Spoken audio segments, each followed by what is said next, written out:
In this first item on the exam, we are asked to find an equivalent set of forces for this system that has 90 newtons going one direction, equal opposite 90 newtons going in the other, and then this 216 going at some other angle. And here in the regular Cartesian coordinate system is our equivalent set. We've got a scalar in the x, a scalar in the y, and then the moment that goes along with this. Right? So one of the first things to recognize is we do have two 90-degree forces that are equal opposite directions, so they'll have absolutely no effect on the the x and the y components of the resultants, because they're going to be vectorially zero. So they're only going to create a spinning effect that will be a clockwise kind of effect about point B. All right, so we can get that effect right away as our first step. Moment from the force couple, that is force dash couple, and that's just going to be that force times the perpendicular distance. Now there's different ways we could go about doing that.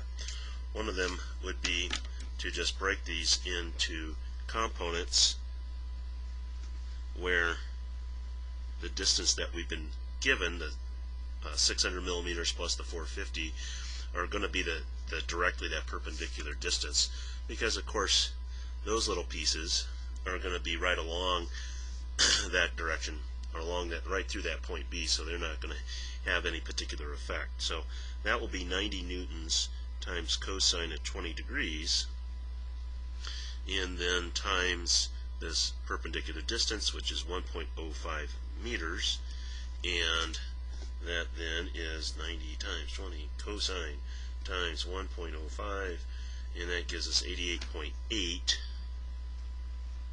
Newton meters. And note that's going in a clockwise fashion. Right, so that takes care of that part, and then again there's no translational aspect of that. Okay, so now let's go find out the moment from the 216 Newton force. And here I'm going to break this into, again, a component that goes along the line of from B to C, and a component that goes then perpendicular to that, and that's that 55-degree part. So that will be 216 newtons times cosine of 55 degrees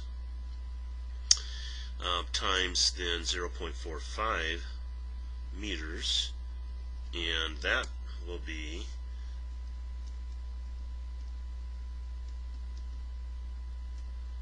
.75 or 55.8 Newton meters counterclockwise. Clearly the one from above is greater, so the net moment then at B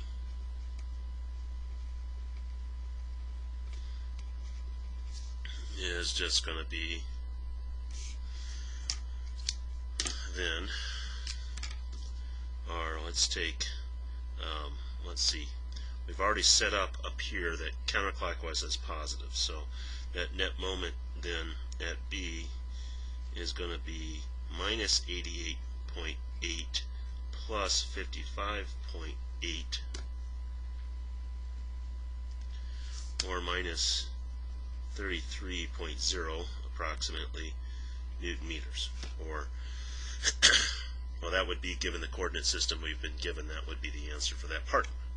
Right, so then it's just a matter of getting the scalar components in the x and y global system. So we need to do a little investigation here that this bar is at 30 degrees, right? And this 55 with the two red lines makes also then 90 minus 55, or 35 degrees.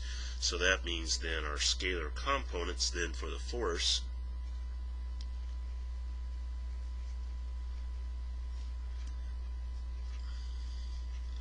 are just going to be sine and cosine of 65 degrees. This has already been done with respect to the x-axis, so this fx then would be 216 times cosine of 65 degrees, and that will be then 91.3 newtons, and Fy then is going to be 216 times sine of 65 degrees,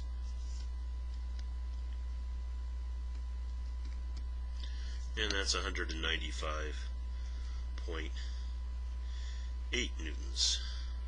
That's going up. X is going to the right, and we've already got this one that was positive counterclockwise, so it's opposite of that in reality.